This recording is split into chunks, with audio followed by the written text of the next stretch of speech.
Good morning. In continuation with the previous presentation, in which we have discussed the all the stages of mitosis, how prophase, metaphase, anaphase, and telophase happens, and the cell divides, and a furrow appears in the animal cell, and the cell plate formation happens in the plant cell, and the two new cells are formed. And we have also discussed about how karyokinesis is followed by cytokinesis.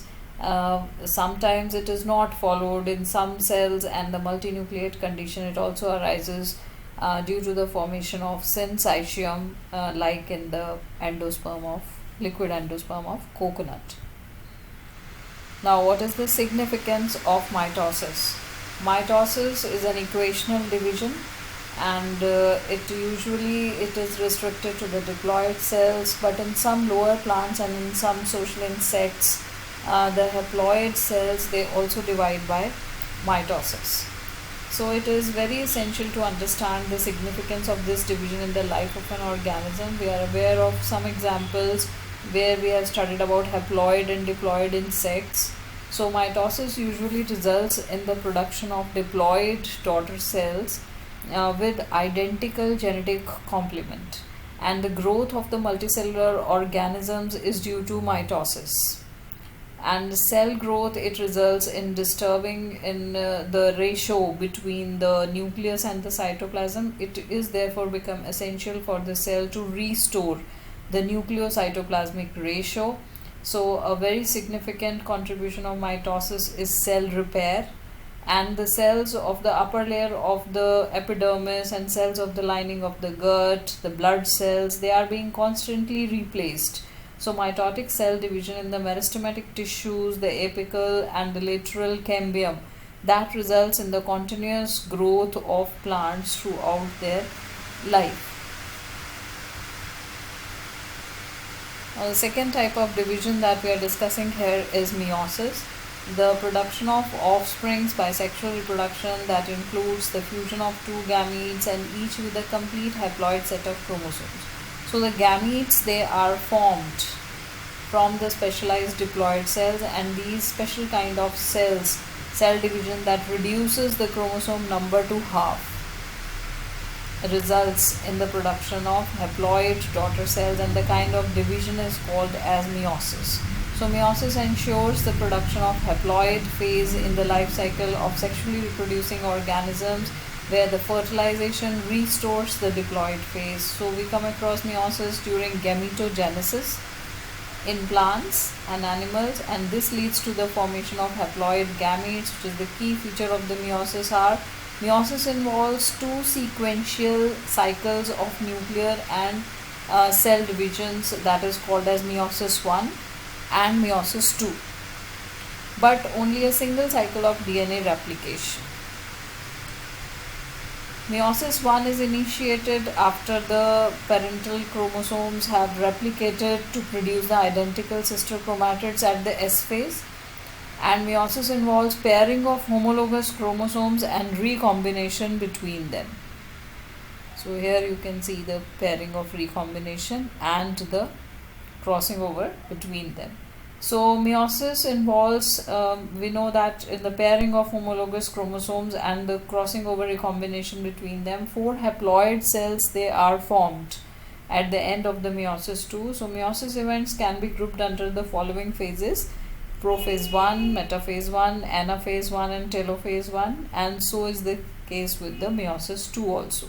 So let's discuss meiosis 1 first. In prophase 1 is the first meiotic division, and it is longer and more complex as compared to the prophase of mitosis. It has been further subdivided into the 5 phases based on the chromosomal behavior.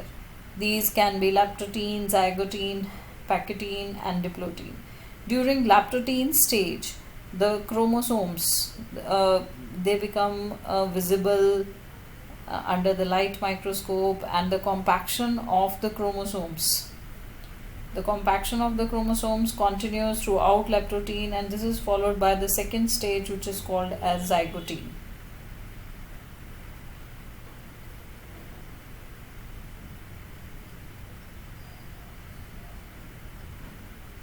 Now during zygotine, during this stage the chromosomes, they start pairing together. They pair together, and this process is in association, that is called as synapsis also. Okay, synapsis is the pairing together of the homologous chromosomes, and such paired chromosomes, they are called as homologous chromosomes, and the electron micrographs of this stage indicate that chromosome synapsis, here chromosome synapsis is accompanied by the formation of complex structure which is called as synaptonymal complex. Now the complex formed by a pair of synapsed homologous chromosomes is called as a bivalent or a tetrad. Bivalent or a tetrad, but these are more clearly visible in the next stage, and the first two stages of the prophase one, they are very short lived, which is compared to the next stage which is called as Pachytene. Now during this stage bivalent chromosomes now clearly appears as tetrads, and this stage is characterized by the appearance of recombination nodules. Now crossing over is also an enzyme mediated process, and the enzyme involved is called as recombinase. So crossing over leads to the recombination of genetic material on the two chromosomes, and recombination between homologous chromosomes is completed by the end of the Pachytene, and the chromosomes, they are linked at the site of the chromosome. And the next is the diplotene stage. Diplostene is recognized by dissolution of this synaptonymal complex. Homologous chromosomes of the bivalents separate from each other except at the sites of the crossing over, and these X-shaped structures, these X-shaped structures, these are called as chiasmata. So in oocytes of some vertebrates, diplotene, it lasts for months or years, and the final stages of the meiotic prophase one is dikinesis, and this is marked by the terminalization of the chiasmata. And during this phase the chromosomes, they are fully condensed, and the meiotic spindle is assembled to prepare the homologous chromosomes for the separation. So by the end of the dikinesis, the nucleolus disappears. Okay, nucleolus disappears, and the nuclear membrane also breaks down, and the dikinesis represents the transition to metaphase. Now metaphase, here the bivalent chromosomes, they align on the equatorial plate, and the microtubules from the opposite poles of the spindle attach at the pair of the homologous chromosomes. Anaphase 1. The homologous chromosomes, they separate, while the sister chromatids, they remain attached, associated to their centromeres. Telophase 1. The nuclear membrane and the nucleolus, they reappears. Nuclear membrane and the nucleolus, they reappear. Cytokinesis follows, and this is called as the dyad of cells. Although in many cases the chromosomes do undergo some dispersion, they do not reach the extremely extended state of the interphase nucleus, and the stage between the two meiotic divisions is called as interkinesis, and is generally very short-lived, and interkinesis is followed by prophase 2. It is a much simpler prophase than the prophase 1. So in prophase 2, meiosis 2 is initiated immediately after the cytokinesis, usually before the chromosomes have fully elongated, and in contrast to meiosis 1, the meiosis 2 resembles a normal mitosis, and the nuclear membrane disappears by the end of prophase 2, and the chromosomes, they again become compact.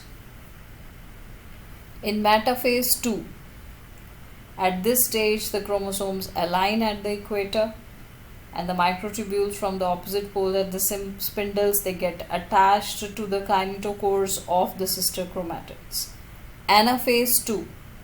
It begins with the splitting of the centromere. You can see here splitting of the centromere happens, and the when the splitting of the centromere of each chromosome happens, which is holding by the sister chromatids together, which allow them to move towards the opposite poles of the cell. Telophase 2. Meiosis ends with the telophase 2, in which the two group of chromosomes, they once again get enclosed by a nuclear membrane or nuclear envelope, and the cytokinesis follows, resulting in the formation of the 4 haploid daughter cells. So this is how the meiosis comes to an end, with the formation of the 4 haploid daughter cells. Now, what is the significance of meiosis? Meiosis is the mechanism by which the conservation of specific chromosome numbers of each species is achieved across the generations in sexually reproducing organisms. So it involves 2 sequential cycles of nuclear and cell division, which is called meiosis 1 and meiosis 2, but only a single cycle of DNA replication it happens. Meiosis 1 is initiated after the parental chromosomes have replicated to produce the identical sister chromatids of the S phase. Meiosis involves pairing of homologous chromosomes and recombination between them, and 4 haploid cells are formed at the end of meiosis. Now, when we discuss the significance of meiosis, it is a mechanism by which the conservation of specific chromosomes and the number of each species which is achieved across generations in the sexually reproducing organisms, but this process results in the reduction of chromosomes numbers to half. It increases the genetic variability. So variations, they do happen because of the crossing over and the chiasmata formation, as we have discussed in the process of meiosis. So variations, they are very important for the process of evolution, and so these variations they happen because of the process of the crossing over which is happening during the meiosis process.